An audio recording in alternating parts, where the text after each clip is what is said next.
Hello, my friends, and welcome back to the Best on Wellbeing podcast. Today, we're moving into part two, discussing about fatigue, and maybe we can call it chronic fatigue, but basically, this sort of experience of just not having quite the energy level or feeling to a certain degree that we're experience a form of suffering with just feeling tired a lot in our day-to-day lives, and how to bring up our energy levels to a way that we improve our quality of life, improve our well-being, and have a better ability to enjoy our day-to-day lives. And part two is really the more sensitive discussion. It's about really turning within in order to free up energy.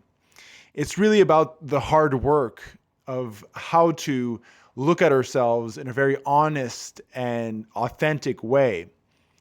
And I notice often in my practice when people come and want to know why they're so tired, they kind of hope that it's the what we talked about in the previous episode, the basics of why there's fatigue. Okay, we we discover there's anemia or low iron, or oh, there's a thyroid issue, and just by supplementing thyroid hormone, the problem is solved. And so a part of us sometimes wishes that when we're tired, that's the simple answer. There's an easy solution to in order to address this ongoing fatigue. And sometimes there is. Like I said, that can happen. Like I discussed in our previous episode, this can happen, and I've caught many of those in my career. But it's often not like that. It's often called fatigue and a chronic level. Once you've properly ruled out all the obvious ones, some of which we discussed in the last episode, and you've spoken to your doctor and you've done all the proper due diligence, then the hard work begins of really addressing what I would call is unfinished business. Unfinished business in many different forms. Is there somebody that you're still resentful for that you haven't forgiven? Feeling constant resentfulness is a very tiring to the body. Is there something you're procrastinating about? You know, filing taxes for and you're putting it off to last minute. That becomes tiring.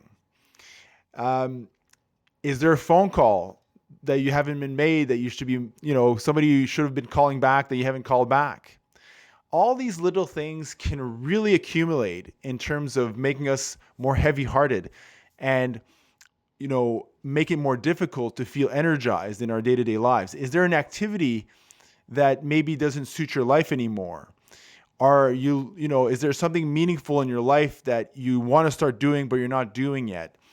It's a really tricky thing to actually look within and start to discover our unfinished business of that phone call we should be make to reconnect with that friend that didn't end so well last time we talked. That person that we really ought to forgive and let go of what happened in the past.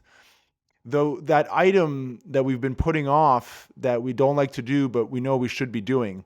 All those things can really be a big part of fatigue.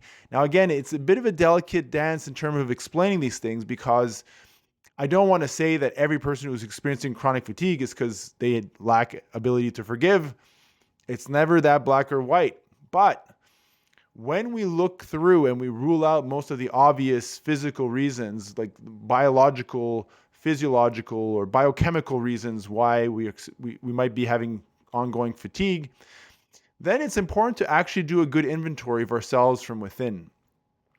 I don't know if anybody's ever experienced this, but in my life, in many circumstances, when I've had the moment of actually feeling like I can really let go of a certain resentment and really feel a deep sense of forgiveness and letting go and sensing a loving kindness within myself, it's highly energizing. You feel much lighter. There's also almost like you can breathe better all of a sudden.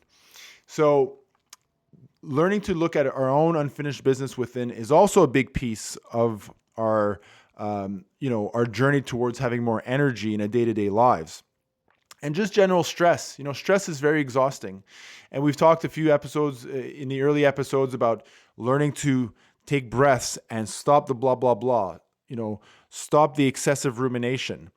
I know personally from my own experience that when my stress levels are low, definitely my energy levels are much higher.